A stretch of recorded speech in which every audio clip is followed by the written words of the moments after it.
Il existe sur Terre certains endroits très étonnants, non pas qu'ils soient incroyablement beaux, mais parce qu'ils sont plutôt incroyablement surpeuplés. En même temps, il existe à l'heure actuelle plus de 7 milliards d'humains sur notre planète.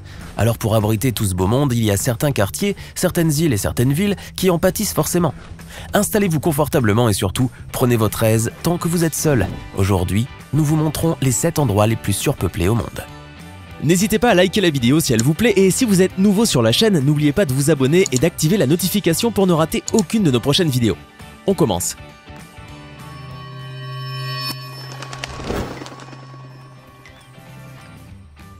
Ah, la Colombie, ses plages idylliques, ses paysages à couper le souffle, ses villages colorés et son île surpeuplée. Eh oui, la Colombie possède elle aussi sa face cachée. L'île de Santa Cruz del Islote est située dans la mer des Caraïbes au large de la côte du département du Sucre et fait partie de l'archipel San Bernardo. Cette île est l'une des plus densément peuplées de la planète et pour cause, le nombre de ses occupants est de 1247 habitants pour une superficie de 0,01 km², soit à peine plus d'1 hectare. Sa densité de population s'élève donc à 34 826 habitants au km². L'île ne possède que 90 maisons, un seul restaurant, 2 boutiques, une école et une discothèque pour tous les âges. Eh oui, il faut faire avec les moyens du bord. Partant du fait que la densité moyenne est de 1,25 habitants pour tous les 10 mètres carrés, l'île est 4 fois plus peuplée que le quartier de Manhattan. Il n'y a pas un seul mètre carré qui ne soit pas exploité et chaque maison de 40 mètres carrés abrite en moyenne 10 personnes. Les voisins ont donc intérêt à bien s'entendre. Et si elle est bondée, c'est parce qu'au début, il n'y avait pas un moustique. Ne vous inquiétez pas, vous allez vite comprendre. Ses habitants racontent que Santa Cruz a été découverte il y a plus d'1 siècle par un pêcheur. Il a remarqué que, dans l'île, il n'y avait aucun moustique, ce qui était exceptionnel aux Caraïbes. Cette nuit-là, le pêcheur et son équipe avaient si bien dormi qu'ils avaient décidé de ne plus quitter l'île. Résultat, 150 ans plus tard, l'île est devenue une vraie fourmilière. Pourtant, étrangement, les personnes qui vivent à Santa Cruz del Islote jouissent d'une vie calme et paisible. Personne ne verrouille ses portes et tout le monde se connaît. Les habitants se nourrissent principalement de tout ce que leur apporte la pêche et leur économie dépend du tourisme. Pour ce qui est de l'eau, celle-ci est livrée dans un réservoir par un navire de la marine depuis Cartagena toutes les semaines. En revanche, il leur manque l'électricité permanente car le générateur de l'île ne peut fournir que 5 heures d'électricité par jour seulement. Mais sinon, à part ça, la promiscuité ne dérange pas les habitants de Santa Cruz. Il paraît même qu'il y fait bon vivre. D'y vivre certes, mais pas d'y mourir, car l'île ne possède aucun cimetière. Les personnes âgées sont donc forcées de quitter cette terre un jour ou l'autre pour passer le restant de leur jour sur une autre île de l'archipel. Lagos est la plus grande ville du Nigeria, et même du continent africain. L'ancienne capitale du pays possède une superficie de 999,6 km² et une population de 13 903 000 habitants, ce qui amène la densité de la population à 13 909 habitants par km². Oui, en effet, c'est un peu beaucoup. C'est au cours du XXe siècle que la petite ville côtière connaît une expansion phénoménale. Avant cela, la ville était simplement entourée de quelques villages semi-ruraux, des routes qui se laissaient rapidement submerger par la nature et des champs qui devenaient des forêts aussitôt qu'on ne les exploitait plus. Il n'y avait que très peu de bâtiments et de voitures. Mais aujourd'hui, sa population s'est multipliée par 100, dont la majorité vivent dans des quartiers défavorisés, dans des bidonvilles ou dans des maisons sur pilotis. Ils n'ont accès ni à l'eau courante ni au système d'assainissement. Les rues sont bien sûr étouffées et bondées par la circulation. L'air est irrespirable et sa décharge couvre 40 hectares pour une capacité de 10 000 tonnes de déchets traités par jour.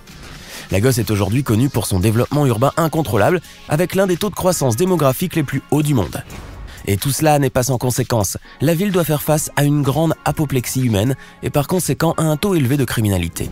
Le pire, c'est que certaines recherches récentes ont affirmé que cela n'ira pas en s'arrangeant et qu'au cours du prochain demi-siècle, la population du Nigeria continuera de croître de manière ingérable. Ainsi, Lagos pourrait devenir la plus grande métropole du monde avec 85 ou 100 millions d'habitants d'ici quelques dizaines d'années. Et avant de continuer, si cette vidéo vous plaît, n'oubliez pas de mettre un pouce bleu, de vous abonner à la chaîne et d'activer la cloche pour recevoir toutes les notifications. C'est fait? Allez, on continue. Kowloon World City est une région de la ville de Hong Kong située sur le continent, au nord de l'île de Hong Kong et au sud de la partie continentale des nouveaux territoires en Chine. À l'époque où elle est encore habitée, le nombre d'habitants de cette petite enclave de 0,026 km² était de 50 000. Kowloon possédait donc une densité de population exceptionnelle. En 1987, celle-ci fut estimée à 1,9 million d'habitants au km². Celle que l'on appelle également la citadelle de Kowloon a été fondée par les Chinois et peuplée de 700 habitants quand la région de Hong Kong fut cédée aux Anglais en 1898. Il s'agissait de la seule enclave murée que les Chinois pouvaient encore exploiter.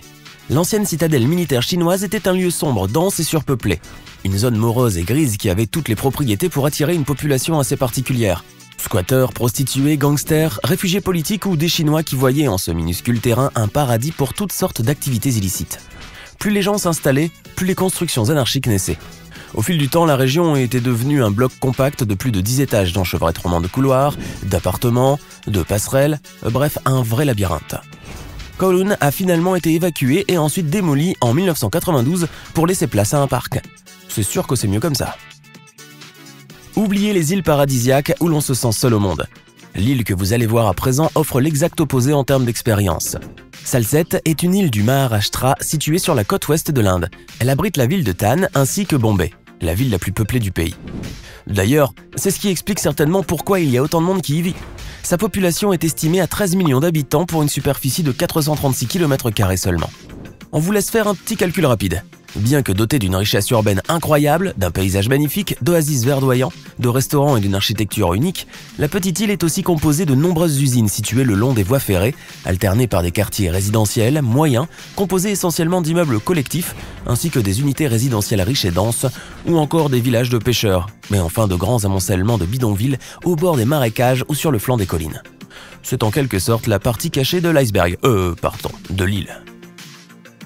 Vous avez certainement entendu parler de la bande de Gaza dans les actualités, puisque ce bout de terre de 41 km de long fait l'objet de tensions et de conflits politiques depuis plusieurs décennies. Mais nous sommes certains que personne ne vous a jamais parlé de la densité de population incroyable qu'elle abrite. Cette bande de terre située le long de la côte orientale de la mer Méditerranée, dans le bassin levantin au Proche-Orient, tire son nom de sa ville principale, Gaza. L'enclave palestinienne fait 12 km de large et a une superficie de 360 km².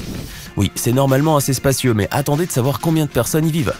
En 2018, sa population était estimée à plus de 2 millions d'habitants. Oui, nous avons bien dit millions.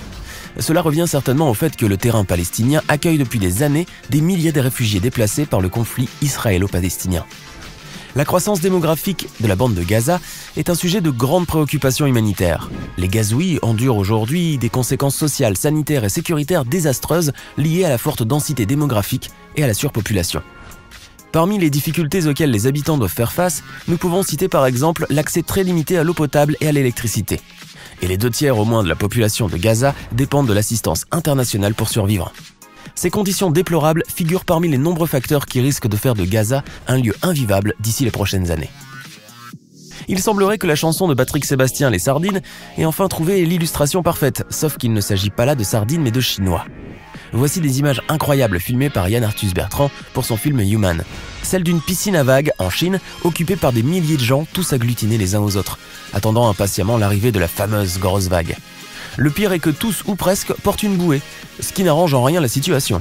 L'immense bassin de Chengdu a une superficie de 30 000 m². Il s'agit d'ailleurs de l'un des plus grands complexes aquatiques du pays. Vous arrivez à deviner, d'après les photos, le nombre de personnes qui s'y trouvent ? D'après le réalisateur qui a filmé la scène, Eric Van Leer, la piscine est en réalité très spacieuse. Seulement, à chaque fois que l'on annonce l'arrivée des 3 vagues, les nageurs s'empressent tous en même temps et se serrent les uns contre les autres au même endroit. La vague d'eau devient alors une vague humaine terrifiante. Époustouflant, vous ne trouvez pas ? Migingo est un minuscule îlot rocheux situé au milieu du lac Victoria au Kenya. Possédant une superficie de 5000 m², Migingo est le plus petit d'un groupe de 3 îlots, tous situés dans le même lac. Et pourtant, il abrite une population de près de 400 habitants, une combinaison de chiffres qui fait de l'îlot l'un des plus densément peuplés au monde. La majorité de ses habitants sont des pêcheurs kényans, tanzaniens ou ougandais, tous attirés par la population de perches du Nil qui occupe les eaux alentours. Celle que l'on appelle également l'île aux tôles, à cause des tôles couvrant toutes les habitations, possède un passé assez tumultueux. En effet, selon certains témoignages, ce seraient 2 pêcheurs kényans répondant au nom de Dalmas Tembo et George Kibebe qui s'y seraient installés en 1991 et auraient fondé la communauté actuelle. Une autre version de l'histoire avance que ce serait un Ougandais du nom de Joseph Unsubuga qui aurait pris cette île pour demeure et aurait ensuite amené plusieurs de ses amis pêcheurs. D'où le conflit de longue date qui a séparé le Kenya et l'Ouganda. Les 2 pays se disputaient la propriété de Migingo ainsi que les eaux riches en poissons de l'île, jusqu'à ce qu'ils arrivent après plusieurs années de guerre à sceller un accord. Le plus amusant dans l'histoire, c'est qu'à quelques mètres seulement de là se trouve une île encore plus grande mais complètement déserte. Celle-ci aurait la fâcheuse réputation d'abriter des démons, ce qui a tendance à faire fuir les pêcheurs et les familles. Mais ce ne sont que des rumeurs, car des démons personne n'en a vraiment croisé. La véritable raison serait plutôt que cet îlot est particulièrement apprécié des pirates. Le fait de vivre sur une seule île en communauté dissuaderait ces derniers de voler les moteurs de leurs bateaux et serait intimidé par l'union et la force des habitants de Migingo. À ça, pour être unis, ils le sont, et peut-être même un peu trop, si vous voulez mon avis. Alors, que pensez-vous de ces 7 endroits les plus surpeuplés du monde? Lequel vous a le plus surpris? Pourriez-vous vivre dans des endroits pareils? Dites-le nous dans les commentaires. Hey! Savez-vous que nous avons des centaines d'autres vidéos disponibles pour vous? Commencez immédiatement une nouvelle vidéo en cliquant sur l'une de ces 2 propositions et à demain, même heure, même chaîne pour de nouvelles découvertes.